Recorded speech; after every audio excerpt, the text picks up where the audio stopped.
በአጭሩ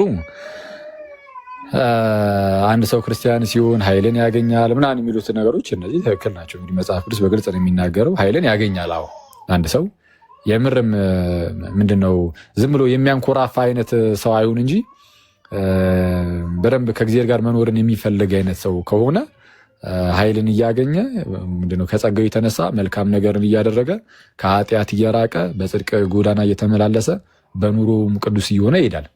በኑሯችሁ ቅዱሳን ሁኑ ስለሚል በኑሮም ቅዱስ እየሆነ ይሄዳል። ኦኬ ይሄ አሁን ከእግዚአብሔር ሳይድ እንደዚህ አይነት ኃይልን ይሰጠናል። ግን እንደዚህ አይነት ኃይል ቢሰጠንም ግን ሰው በራሱ ቸልተኛነትና ስንፍና ግን አይደለም ኃጢአትን መስራት ኢቭን ሙሉ በሙሉ ኢየሱስን ሊክደው ራሱ ይችላል። አይችልም? ይችላል። ኖርማል ኃጢአትን መስራት አይደለም ሙሉ በሙሉ ጭራሹኑ ኢየሱስ ጌታ አይደለም ብሎ እንኳን ሊክድ ይችላል። ካመነ በኋላ ያመነ ሰው እንዲህ ያደርጋል። አዎ ሙሉ እድሜውን በቃ አንዴ ካመነ በኋላ ሙሉ ዘመኑን ክርስቶስ ኢየሱስን ክዶት ሊሞት ይችላል። ክርስቶስ ኢየሱስን ክዶት ለቀሪው ዘመን ሁሉ ክርስቶስን እንደካደው ሊኖር ይችላል። አንዴ አምኖ ከዳነ በኋላ ራሱ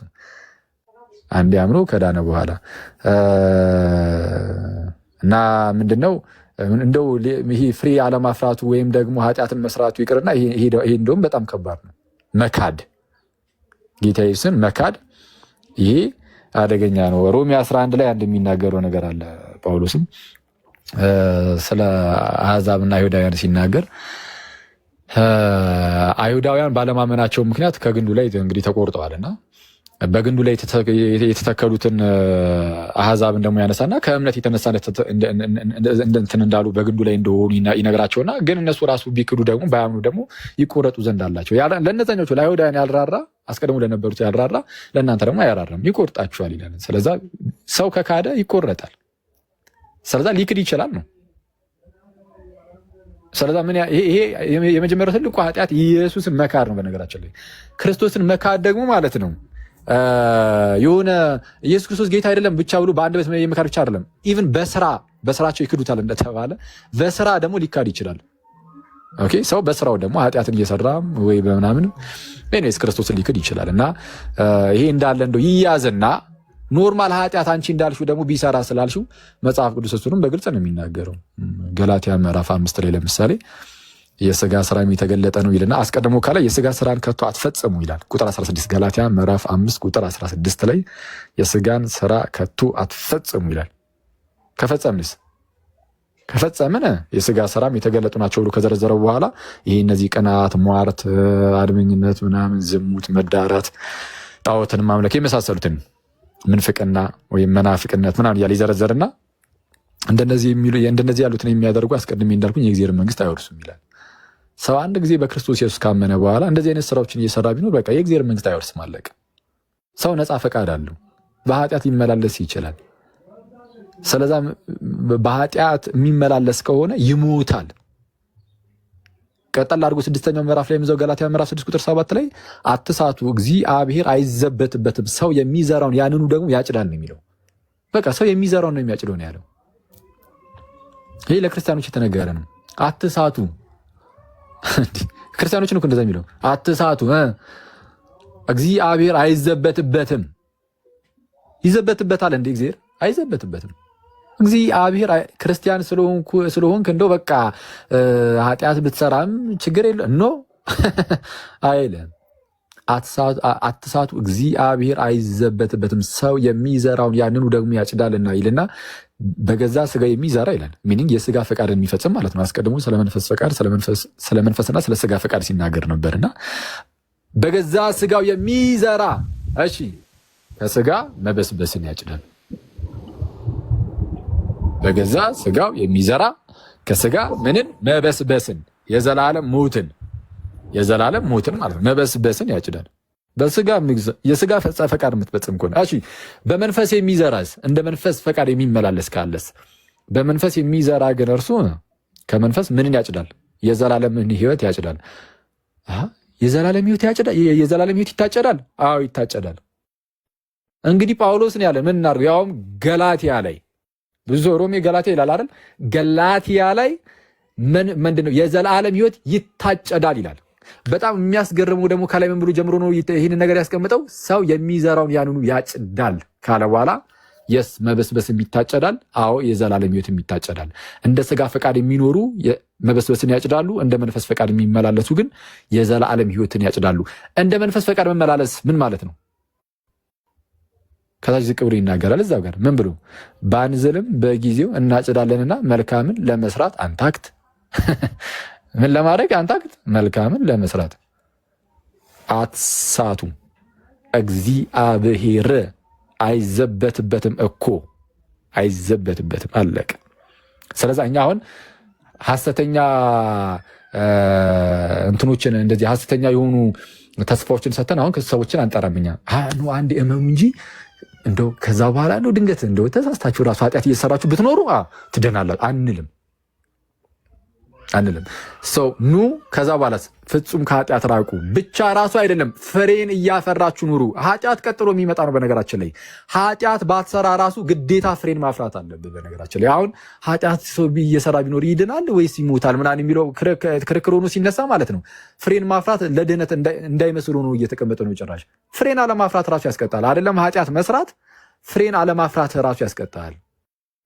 ጌታችን ኢየሱስ በዮሐንስ ወንጌል ምዕራፍ 15 ላይ እሱ ነው ያለው፣ እውነተኛ የወይን ግንድ እኔ ነኝ፣ ገበሬውም አባቴ ነው። በእኔ ያለውን ቅርንጫፍ ይልና በእኔ ያለውን ያለው ባይዚ ጌታ ኢየሱስ በእኔ ያለውን ቅርንጫፍ ፍሬ ግን የማያፈራውን አባቴ ያስወግደዋል። ማንን ነው የሚያስወግደው? በክርስቶስ ሆኖ ግን ፍሬ የማያፈራውን።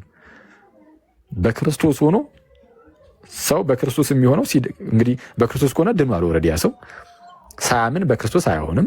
ያለ እምነት በክርስቶስ መሆን አይቻልም። በክርስቶስ ሆኖ ግን ፍሬን የማያፈራ ከሆነ ላያፈራ ይችላል። ይኸው ላያፈራ ስለሚችል እኮ ነው ካላፈራ አባቴ ያስወግደዋል የሚለው። ታዲያ የሌለ ነገር ተረት መሰለ እንደ የሚያወራው ነው? አይደለም፣ ተረት አይደለም። የሌለ ነገር ዝም ብሎ ኢማጂነሪ የሆነ ነገር ብቻ ዝም ብሎ እንትን እያለ አይደለም። ኢየሱስ ሊሆን የሚችል ነገር ነው። ፍሬን የማያፈራ ካለ በእኔ ሆኖ ፍሬን የማያፈራ ቅርንጫፍ ካለ ያዘው አባቴ ያስወግደዋል። ፍሬ የሚያፈራውንስ አብዝቶ እንዲያፈራ ያጠራል። ስለዚህ ቅርንጫፍ ፍሬን የሚያፈራው ከግንዱ የተነሳ ነው። ትክክል። ክርስቲያኖች ፍሬን የምናፈራው ከጌታችን ከክርስቶስ ኢየሱስ የተነሳ ነው። ትክክል። ግን ምንም እንኳን ግንዱ ፍሬን እንድናፈራ ሁሌም የሚያስፈልገን ነገር ሁሉ የሚመግበን ቢሆንም ግንዱ ማለት ነው። ቅርንጫፎቹ ግን ነፃ ፈቃድ አላቸውና በራሳቸው ድክመት ምክንያት ፍሬን አናፈራም ቢሉ የኢየሱስ አባት ይቆርጣቸዋል። ይሄ በቃ እንግዲህ ጌታ ኢየሱስ አለ ማለት እኛ ያለን አማራጭ ምንድን ነው? እያንሻፈፍን አንተረጉምም፣ እየጠመዘዝን የክርስቶስን ቃል የሐዋርያቱን ቃል በፍጹም አናደርገውም። አሜን ብለን እንቀበላለን። ከዛ ውጭ ግን ቅድም እንዳልኩት አንድ የዳነ ሰው ወይም በክርስቶስ ኢየሱስ ያመነ ሰው ምን ሊያደርግ ይችላል ብያችኋለሁ። አዎ በሚገባ ኃጢአትን እየሰራ ሊኖር ይችላል። ኃጢአትን እየሰራ መኖር ብቻ አይደለም ብያችኋለሁ፣ እንዳትረሱ። በጌታ ኢቭን ጌታ ኢየሱስን ሊክደው ራሱ ይችላል። አንድ የመጽሐፍ ቅዱስ ክፍል ላውጣላችሁ ከይቅርታ ጋር። አንዴ ምን አልኳችሁ? ጌታችን ኢየሱስን ጌታችን ያውጣልህ አጠገብ ያለ ጌታችን ክርስቶስ ኢየሱስን ሊክደው ይችላል። ኤግዛክትሊ ቁጥሩን እንትን ልበለው ብዬ ነው። አንዴ ሰው ክርስቶስን ከካደ ታዲያ ከዚህ በላይ ምን ኃጢአት አለ? ሰው ክርስቶስን ክዱ ከዛ በኋላ ደግሞ በዛው በቃ በቀሪ ህይወታቸውን ከቀጠሉ እንዴ ምን ታዲያ ዝሙት ምናምንማ እንደውም ከዚህኛው ዝሙት አይቀልም እንዴ? ጭራሽ ኢየሱስ ጌታ አይደለም ብሎ ወጥቶ ከምንትን ካለ ዝሙትማ ይኸው እናንተ አሁን እንደው ዝም ብሎ ይሄንን የዚህ ሚዲያውን ዲቤቱን ተውትና በየቤታቸው ያለውን ይሁት ጴንጤ ወንድመቶችም ሊሆን ይችላል ወይም እንደዚህ ብላችሁ የምታስቡ የትኛውም ሰው ካለ ይህን ነገር አታደርጉትም ወይ? ሁላችሁም አታደርጉትም። ኦፍኮርስ ማንም ሰው ይህን ግን የምር እንደዛ አያደርጉም ወይ? አንዴ ጴንጤ የሆነ ሰው ይህንን አያደርግም? ኦፍኮርስ ያደርጋል። ግን በቃ እንደው ንስሐ ደግሞ ገብቼ እመለሳለሁ ነው የምትሉት አይደል? ግን ንስሐ ሳትገቡ በዛው ብትቀጥሉት ድንገት እንዴ አንዴ ኃጢአቱን ከሰራችሁት ከዛ በኋላም ብትቀጥሉት ነው። ግን ከዛ አልፎ ግን ይክዱታል ራሱ ይላል መጽሐፍ ቅዱስ። ማንን? የዋጃቸውን ጌታ ኢየሱስን።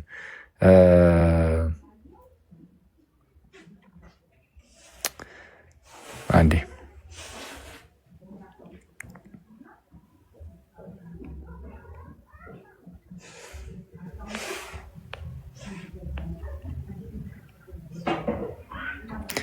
እሺ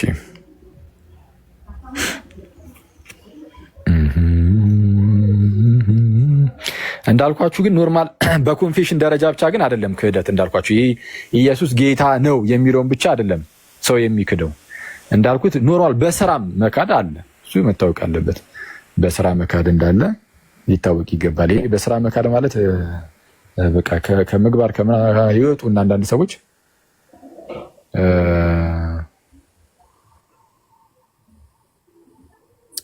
ኦኬ ከዛ ተጉ ካለ አስገባው። ተጉነታችን ርዕስ ሀሳብ የተጠየቁትን ነው እየመለስኩ ያለሁት። አንዴ የተጠየቀውን እንዳልሆነ አሳያለሁ። አይ አታሳየኝ፣ አልፈልጉም ማሳየትህን። ኦኬ የፈለከው ነው እያወራ ያለው። ምክንያቱም የተደረገው ምን መሰለህ፣ ኃጢአት እንዳንሰራ መንፈስ ቅዱስ ያደርጋል አያደርግም የሚለውን ነበር እያወራ የነበረው። አይ አይደለም፣ ሰው በኃጢአት እየተመላለሰ ቢኖር ድህነቱን ያጠዋል አያጠዋም ነው ጥያቄው። አንተ ድህነቱን ያጠዋል አይደለም እንደፈለገ እንደዛ ነው። ይድናል ወይስ አይድንም ነው ጥያቄው። አንተ ያልተጠየቀው የኔን መልስ እየተቃወምክ ነበር። እኔ ምን እኛ እየመለስን ያለ ነው ለሀኒቾ ነው። እባክህ ሚውት አድርግ። ኦኬ እሺ። የተጠየቀውን ትተህ ሌላ መልሰህ ስለነበረ ከአንተ ጋር ተለያየ። እየተመለሰ ያለው እኮ እሷ ለጠየቀችው ጥያቄ ነው።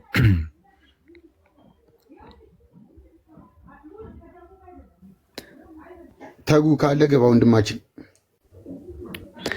እሺ ወይ አንተ ታወጣልኝ እንዲሁን እስቲ ሁለተኛ ጴጥሮስ እስቲ ያወጣ። እሺ ሁለተኛ ጴጥሮስ ምዕራፍ 2 ላይ ነው።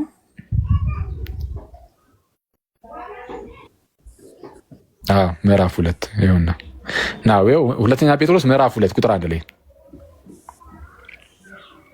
ምዕራፍ 2 ቁጥር 1 ነገር ግን ሐሰተኞች ነቢያት ደግሞ በሕዝቡ መካከል ነበሩ። ጥንት ላይ ማለት በአይሁዳውያን መካከል ሐሰተኛ ነቢያት ነበሩ። እንዲሁ በመካከላችሁ ደግሞ ሐሰተኞች አስተማሪዎች ይሆናሉ። እነርሱም የዋጃቸውን ጌታ እንኳ ክደው ሐሰተኛ መምህራን መናፍቃን ማለት ነው። ጌታ ኢየሱስን የካዱ የዋጃቸው ነው ባይዚ የሚለው ራሱ ከተዋጁ በኋላ በጌታችን በክርስቶስ ኢየሱስ የተዋጁ ሰዎች ሊክዱት ይችላሉ። እነርሱም የዋጃቸውን ጌታ እንኳ ክደው የሚፈጥንን ጥፋት በራሳቸው ላይ እየሳቡ የሚያጠፋ ኑፋቄን አሽልኮ ያገባሉ። የዋጃቸውን ጌታ እንኳ ክደው፣ ሰው የዋጀውን ጌታም ሊክድ ይችላል። ስለዚህ የሚፈጥንን ጥፋት በራሳቸው ላይ ያመጣሉ። ስለዚህ ያንን እያመጡ እየሳቡት ደግሞ የሚያጠፋ ኑፋቄን ደግሞ አሽልኮ ያገባሉ። ለካንዴ ጋይስ የሚያጠፋ ምንን አለ ይሁን ወይ ምንን አሽልኮ ያገባሉ አለ። ምን አይነት ኑፋቄ ነው የሚያጠፋ? ስለዛ ኑፋቄ ያጠፋል አያጠፋም? ስለዛ ኑፋቄ ያጠፋል እያለ ነው አይደለ? አንድ ሰው ክርስቲያን ከሆነ በኋላ በኑፋቄ ቢነካ ይጠፋል ያ ሰው። አይገርምም? እንኳን ኃጢአት ምናምን ብቻ አይደለም፣ ይኸው በኑፋቄ ተይዞም ሰው ሊጠፋ ይችላል። ጌታ ኢየሱስን ክዶ ሰው ሊጠፋ ይችላል። ክርስቶስን መካድ ደግሞ በስራም ጭምር ነው። በስራ ሰው ድንገት ክርስቶስን ክዶት ሊጠፋ ይችላል። እና ስለዛ ምንድነው ሰው ስላመነ ብቻ በኃጢአት ቢመላለስ ምንድነው አይጠፋም የሚባል ነገር የለም። በቃ ይጠፋል። ይሄ መጽሐፍ ቅዱስ በግልጽ ነው ይህንን የሚናገረው። እሱ ብቻ ግን ሳይሆን ደግሞ እንዳልኩትም ክርስቲያኖች በኃጢአት ልምምድ ውስጥ ሊኖሩ ይችላሉ። ለዛ ነው ቅዱስ ጳውሎስ በተደጋጋሚ ምን እያለ የሚናገረው? ከኃጢአት ሽሹ፣ ከዝሙት ሽሹ። በጣም በተደጋጋሚ በነገራችን ላይ ይህንን ነገር ይናገራል እኮ ጳውሎስ። የምርም አንድ ሰው ካመነ በኋላ አይ በኃጢአት ሊቀጥል አይችልም። የምርም እንደዛ ቢሆን ኖሮ ያን ያህል ጳውሎስ ምክር ባላስፈለገው ነበረ እንዴ። ለዛ አይደለ እንዴ በመጀመሪያ ቆሮንቶስ መልእክቱ ምዕራፍ 5 ላይ ጳውሎስ የተናገረው ያ ሰው የአባቱን ሚስት አግብቶ ይኖር የነበረ ሰው አውግዙ ተባለ እኮ እንዴ። ያ ሰው እኮ እየኖረ ነው። የአባቱን ሚስት አግብቶ ቁጭ ብሎላል። ክርስቲያን እኮ ነው። በእናንተ ዘንድ ዝሙት እንዳለ ይሰማል የተባሉት እኮ ክርስቲያኖች እኮ ናቸው። ስለዚህ ምን በዝሙት እየኖሩ ያሉ እኮ ናቸው። እነሱም እኮ ክርስቲያን ነበሩ ያኔ። በዝሙት የሚኖሩ የአባታቸውን ሚስት እያገቡ የሚኖሩ እንደዚህ አይነት ሰዎች ክርስቲያን ሆነው ተቀምጠው ነበረ እና እንዲህ ያሉ ነገሮች አሉ። ስለዛ ጳውሎስ በተደጋጋሚ ምን አይነት ነገርን ያስቀምጣል? ከኃጢአት ራቁ ራቁ ራቁ ራቁ። ለምን? ቅጣት ሊመጣባቸው ስለሚችል። በዚህ ለምሳሌ በመጀመሪያ ተሰሎንቄ መልእክቱ ምዕራፍ 4 ከቁጥር 4 ጀምሮ እስቲ አውጣለን።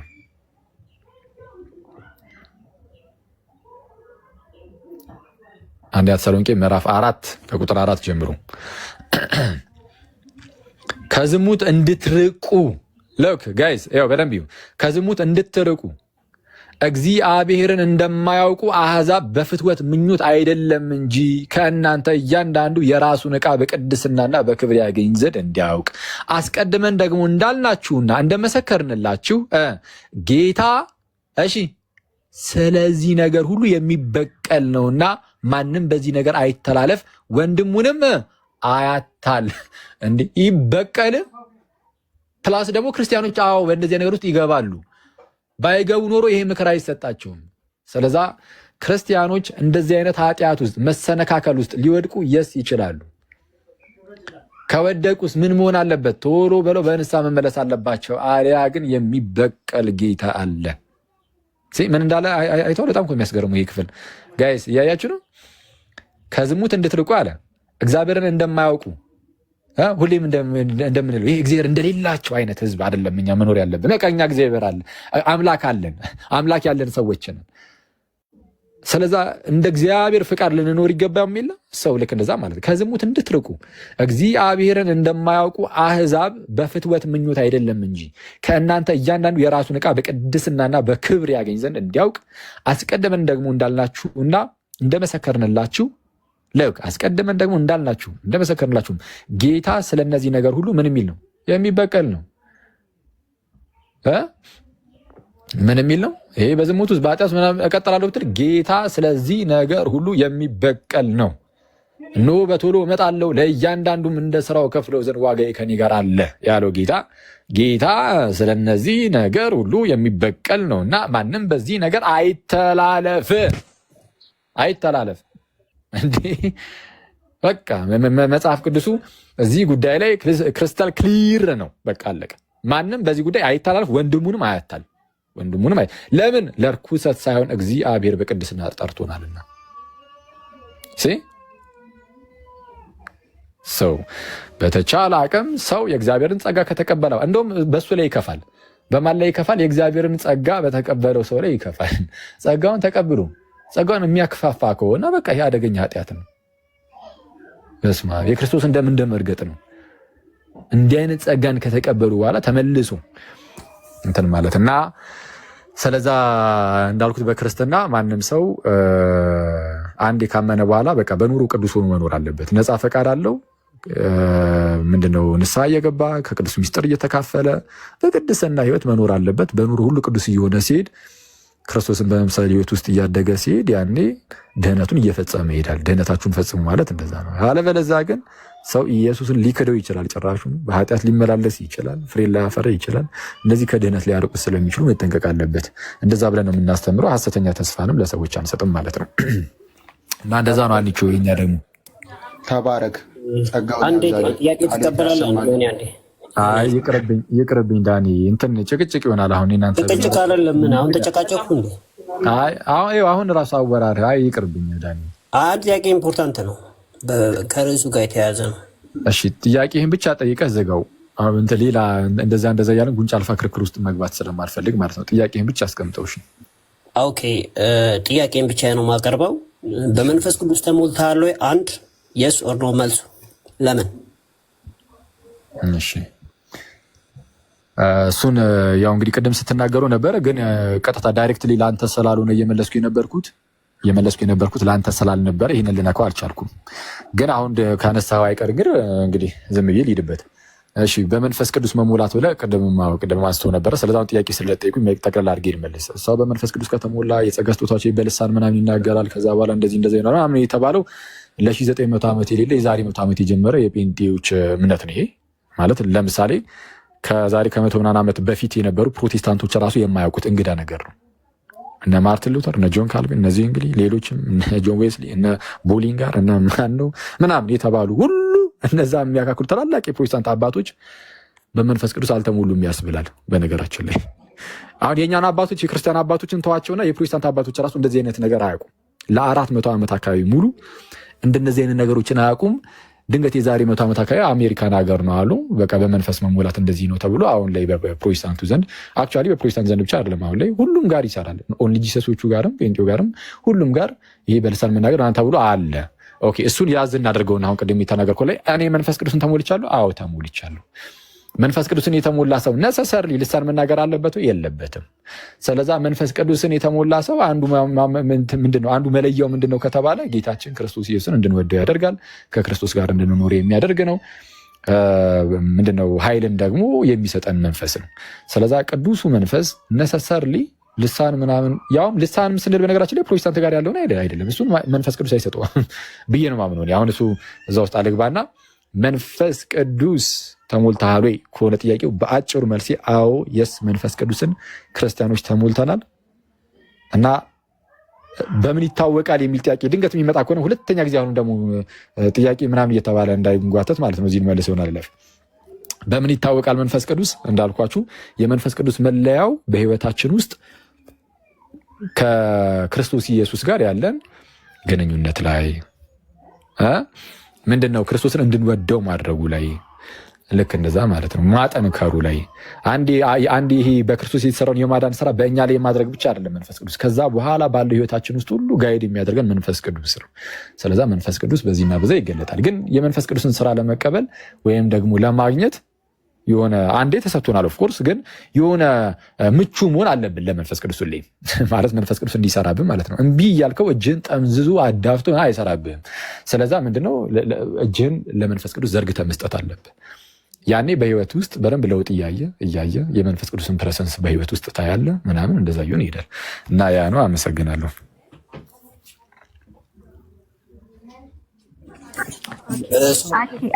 ጥያቄ አለኝ። በቸርች ሂስትሪ ቅዱስ መሙላት የለም እያልክ ነው ያለው ብራዘር? አይ እኔ በመንፈስ ቅዱስ መሙላት የለም አለ። እኔ እንደዛ አላልኩኝም ብራዘር። እኔ ራሴ በመንፈስ ቅዱስ ተሞልቻለሁ እያልኩኝ ነው። አሁን እንትን ልታደርገው ነው አይተዋል። አሁን ጭቅጭቅ ውስጥ በልሳን መናገር ለምሳሌ በቸርች ሂስትሪ ያለ የለም። በልሳን መናገር አሁን የእናንተን አይነት ነው። የኛ አይነት ይሁን አይሁን ሄደን አልመዘገብነውም። ግን የእናንተ ቁስ በቃ እኔ ያልኩ አሁን በቸርች ሂስትሪ አለ ካለ ነገር አንዴ በቸርች ሂስትሪ ውስጥ አይታወቅም ያልኩ አሁን የዛሬ 100 ዓመት የጀመራችሁትን የእናንተን ነው። እነ ጆን ካልቪንም ሆነ እነ ማርቲን ሉተር እነ ጆን ዌስሊም ሆነ እነ ዘንግሊ እነ ቦሊንጋር ሆነ ሌሎችም ሁሉ አልኩኝ ቅድም። አሁን አንተ የምትለውን ነገር አያውቁልህም ጭራሽ። ያ ማለት መንፈስን አልተሞሉም ማለት አይደለም። ላይሞሉ ይችላሉ። ኦፍኮርስ እኔ ተሞልቷል ብዬ ለምንም ግን ተሞሉም አልተሞሉም ግን በእናንተው አስተምህሮ በፕሮቴስታንት አስተምህሮ ቢባል ራሱ እያልኩኝ ነው። የዛሬ 100 ዓመት አሜሪካን ሀገር የጀመረ እንቅስቃሴ አምጥተህ የክርስትና መለኪያ አድርገህ አታስቀምጥ ነው እያልኩ ያሉት ብራዘር። ስለዚህ አሁን እያልኩ በታሪክ በቸርች ሂስትሪ ውስጥ የእናንተ አይነት ካለ አሁን አልመዘገብነውም አልከኝ አይደል? ምኑን ነው የምታሳየው? የኛ አይነት የመሆኑን አልመዘገብነውም። በልሳን ይናገሩ በልሳን ለምሳሌ ክሌሜንት ኦፍ አሌክሳንድሪያ በልሳን ቆይ አንዴ በልሳን ከተናገሩ እሰየው። እኛ ሲሴሽኒስት እኮ አይደለንም። በልሳን ለምሳሌ መንፈስ ቅዱስ ለኔ አሁን ልሳንን ቢሰጠኝና በሌላ ሀገር ቋንቋ ባወራ ወይ በምናምን ነገር በዚህ ልሳን ባወራ እሰየው፣ ደስ ይለኛል እንዴ ያርግልኝ። አሁን እኔ ያልኩት ምንድነው አሁን እናንተ ጋር ያለው አይነት ልሳን ግን ተሰምቶ አይታወቅም አለ። ኦኬ ልሳን እንዳልቆመ ካወቅ እናንተ ቤተክርስቲያን ልሳን አለ? እኔ አልቆመም ብዬ እኮ እየደመደምኩልህ አይደለም፣ ግን እግዚአብሔር እንደፈቀደ ነው የሚሰጠው። ሴሴሽኒስት አይደለሁም አላልኩም? ሴሴሽኒስት አይደለሁም አላልኩም? አዎ ሴሴሽኒስት አይደለሁም። ስለዚህ ልሳን አለ ማለት ነው እናንተ ቤተክርስቲያን። ወይ አትቅለብለብ እስቲ ዳኒ ሚዩት አድርግና ሰማ። እንግዲህ ጀመር እያጨቃጨከኝ ነው። መሀል ላይ ቶሎ አታውራ። ሴሴሽኒስት አይደለሁም ሚኒንግ አንዳንድ ፕሮቴስታንቶች ምን ይላሉ? አንድ ጊዜ የተሰጠው የጸጋ ስጦታዎች ምናምን ነገር በቃ ቆመዋል። ቤተክርስቲያን አንድ ጊዜ ከተደላደለች በኋላ ከዛ በኋላ ቆመዋል አይነት ነገር ይላሉ። ሉም ሰዎች እንደዚህ ነገር ቢሰጥ አስተያየው ይስጥ ነው የምንለው እንጂ አንቃወም። እግዚአብሔር ይሄንን ነገር የሚሰጥ ከሆነ ምክንያቱም ይሄ የኛ ዲሲሽን አይደለም፣ የኛ ውሳኔ አይደለም፣ የእግዚአብሔር ውሳኔ ነው። እግዚአብሔር እንደፈቀደ መንፈስ ቅዱስ እንደፈቀደ ለሰዎች እንደዚህ ነገር የሚሰጥ ከሆነ እሰየው። ግን በታሪክ ውስጥ ግን ፌድ እያደረገ ሲሄድ ግን አይተናል። ይሄ ጸጋ ስጦታ ማለት ነው። እና እሱም ደግሞ ቋንቋ ነው። ፕሮቴስታንት ጋር ያለው አይነት አይደለም። ፕሮቴስታንት ጋር ያለው የዛሬ 100 ዓመት የጀመረች ነች። ትክክለኛ የመጽሐፍ ቅዱሱ ግን በታሪክ ውስጥ ስናየው እየቀረ ሄዷል። ከዛ በኋላ እንግዲህ ያው መለስ ብላችሁ ስትመለከቱ ኢቨን የራሳቸው የፕሮቴስታንቶችም እንደዚህ ነገርን አያውቁም፣ እንኳን የክርስቲያኖቹ ማለት ነው። ስለዚህ አሁን እኔ እያልኩ ያለሁት እግዚአብሔር በቤተክርስቲያን ውስጥ ላሉ ሰዎች የሚሰጥ ከሆነ ይሰጣል፣ ካልሰጠም አልሰጠም ነው። ለምሳሌ እኔ አላውቅም እንደዚህ አይነት የጸጋ ስጦታ ያለው ሰው አሁን ላይ ማለት ነው። ጥንት ላይ 4ኛው ክፍለ አንተ አሁን ኢራኒስ ምናምን ያልከው እስከማስታውሰው 4ኛ ክፍለ ዘመን ላይ የነበሩ 2 ቅዱሳን አባቶች ከተለያየ ሀገር እንደዛ እንዳወሩ ሲነገር የሰማው መሰለኝ። 2 ቅዱሳን አባቶች 4ኛው ክፍለ ዘመን ላይ ጨረሻ አንተ ካልኩም በኋላ ማለት ነው እግዚአብሔር ገልጦላቸው ያለ አስተርጓሚ ሁለቱ እየተግባቡ ሲያወሩ ማለት ነው። እና እንደዚህ አይነት ነገሮች ሊኖሩ ይችላሉ፣ ሊፈጠሩ ይችላሉ። የሆነ ሰዓት ላይ ሊፈጠር ይችላል። እግዚአብሔር ባወቀ እኮ ሊኖር ይችላል። አሁን እንግዲህ ይሄ ነገር የተገለጠለት ግን እንደነዚህ አይነት ነገሮች እንዳልኩ ከእናንተ ከፕሮቴስታንቱ ጋር የሚያገናኘውም ነገር ስለሌለ ብትሆንም ይሻለ ነው። አንተ ያወራኸውን አክል ማውራት ትችላለህ? አይ ጥያቄ ጠይቀኝ ነው የመለስኩት። እኔ ክርክር እኮ አልፈልግም ብዬ ነበር። እኔ አሁን በጌታ ተከራከርኩ አይደለም። አንተ ያወራኸውን አክል ማውራት ትችላለህ ወይ? አይ ጥያቄ አልጠየቅኩም ማለት ነው። የተናገርከው ላይ መናገር ይፈቀድልኝ ወይ? አይ ጥያቄ አልጠየቅኩም። እኔ እኮ ሲጀምር ያወራሁት እኮ ፈልጌው ሳይሆን እንደው ጥያቄ እባክህን እንደው ልጠይቅና መልስልኝ ስላልከኝ ነው። አሁን አንተ ካወራህ ደግሞ በል አሁን በመለስከው ላይ አንተ ያወራኸውን አክል የመናገር መብት አለኝ? የለህም። ለምን የለኝም? ምክንያቱም እኔ ገና ከጅምሩ ያወራሁት ፈልጌ ሳይሆን አንተ እንደው አንድ ጥያቄ ብቻ ልጠይቅህና እሱን መልስልኝ እንድትመልስልኝ ነው ብለህ ስለሆነ የመለስኩት። አሁን አንተ ካወራህ አይደል? ልንገርህ፣ አሁን አንተ ካወራህ እርግጠኛ ነኝ እኔም አወራለሁ። አዎ አንተማ አትልም፣ አንተማ አታወራ አትልም።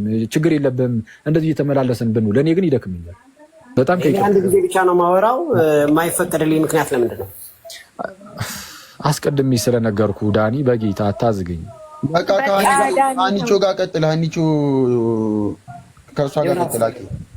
ለምን ነው ከኔ ጋር የማይቀጥለው? ለምን አልፈልግም ማለት ዳኒ፣ ከአንተ ጋር ብዙ ጊዜ አውርቻለሁ። ቆይ ሀኒቾ አንዴ ይቅርታ፣ ሀኒቾ አንዴ አንቺ ቆይ። ዳኒ ከአንተ ጋር በጣም ብዙ ጊዜ አውርቻለሁ። በጣም ብዙ ጊዜ አውርቼ ሁል ጊዜ የሚያልቀው እንዴት ነው? በጭቅጭቅ እና እኔ ሰልችቶኛል።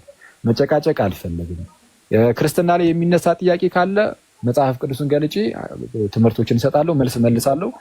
አንተም ደግሞ አይ እንደው እቺን ብቻ ጥያቄ ልጠይቅ ስትለኝ ኖ ብዬ ነበር። አይ እንደው ይቅርብኝ ይሄ ነገር ስለማላውቅ አይደለም።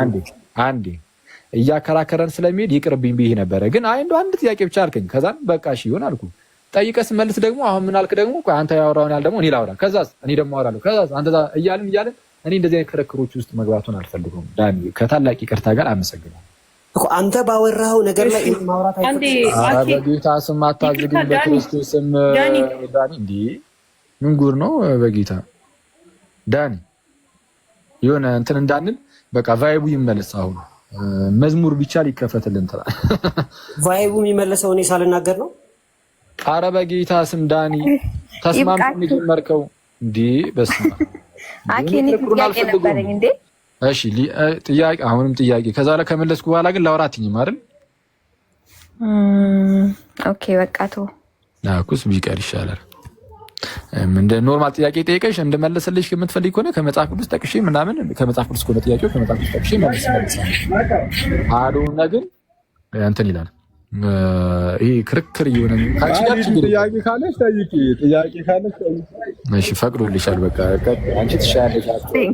ከዳኒ ጋር ብዙ ጊዜ እንትን ስላልኩ አይ ኖ ቤዚክሊ ምን ነበረ what was the difference then? አሁን አንተ ካልከው ጋር ማለት ነው። የማን ነው? እኔ ያስረዳኋት እምነት በስራ የሚገለጥ እምነት ነው። ኃጢአት እየሰራ ቢኖርም አይታወቅም አልሽና አይታወቅም አላልኩም። ኃጢአት ኖ that's not what I said። በኃጢአት መኖርና በኃጢአት መውደቅ ይለያያል ነበር ያልኳት። አይ በኃጢአት ቢኖር ያ ሰው ግን እግዚአብሔር ነው የሚያውቀው ምን እንደሚሆን አልሽ። ሊዱ ይሰጡሻል። እነ ፍጹም ወይ እነ ምን አይነት ጓደኞች ናቸው መሰለኝ አይደል? እነሱ በውስጥ ይልኩልሻል። አትፖስቱባት። አኬ ነው በእውነት እንደዛ አይደለም። ሚስ አንደርስታንድ እንዳይደረግ የክርስትናው እምነት ቢመላለስስ ምን ይላል ነው እኮ አንዴ ዳነ በቃ ዋን ሴቭድ ኦልዌይስ ሴቭድ የሚባለውን ነገር አላምንም። እንደዛ ደግሞ ሁሉም ክርስቲያን አያምንም። ባይ ዘ ወይ ኤቫንጀሊካል ክርስቲያን ታውቃለህ፣ እሱን አንተ ለአንተ አይነገርም። ስለዚህ ግን በአማርኛ በይዋ ምንድን ነው ሁሉም ፕሮቴስታንት አያምንም አሁን ያልሽውን ነው። ወንጌላዊ አማኝ በሙሉ እንደዛ አያምንም። ዋን ሴቭድ ኦልዌይስ ሴቭድ። አንዱ ሌላ ዝም በላ እንዴ ቆይ አንዱ ሌላ ነው የሚያምነው ነው የምትይኝ? እሺ አይ አላልኩም። ፕሊዝ ፖለቲካ አትስራብኝ። ቆይ ስማ ግን ልጅቷ ወጣች እንጂ አሁን ለእሷ ማለት ነው ጅስት ህይወት እንዲሆናት ክርክሩን ትተን ኃጢአት በጣም ያስቸገረው ሰው በኃጢአት ብቻ እየኖረ ምናምን ብላ ተጨናንቃ ስለሆነ ያወራችው እኔ ያልኩት ምንድን ነው ተጨናንቃ ሳይሆን ለማወቅ ያህል ነው እንዴ? እሺ ብቻ ምንድነው የመጽሐፍ ቅዱስ ግን የሚያስተምረን እንዲህ አይነት መልስ ግን ዘጋ አንተ ሰው ባለ ልደት ነህ ብለን ባለ ልደት ነህ እያለን በጣም ሌላ ይቅርታ ደግሞ እንድትጨቁነን አንፈቅድልህም። ሊዱ ቀጥይ ግን ማለት ነው ቢካዝ አኬ እኮ ላይክ በኃጢአት ሰው ቢኖር ተመሳሳይ ከሆነ ብለሻል እኮ እያለኝ አይ አይደለም ምንም ችግር የለውም ሳይሆን አይታወቅም ምን ያልሽው ግን ተመሳሳይ ከሆነ አሁን አንቺ ያልሽውና ያልነው ተመሳሳይ ከሆነ ኖርማል ነው በቃ ተሳስቼ ተላልኩሽ። ኦኬ አመሰግናለሁ። እሺ ሊዱ ሰላም ነው ግን ግፍ እንደዚህ አይነት ግፍ መስራት ጀመር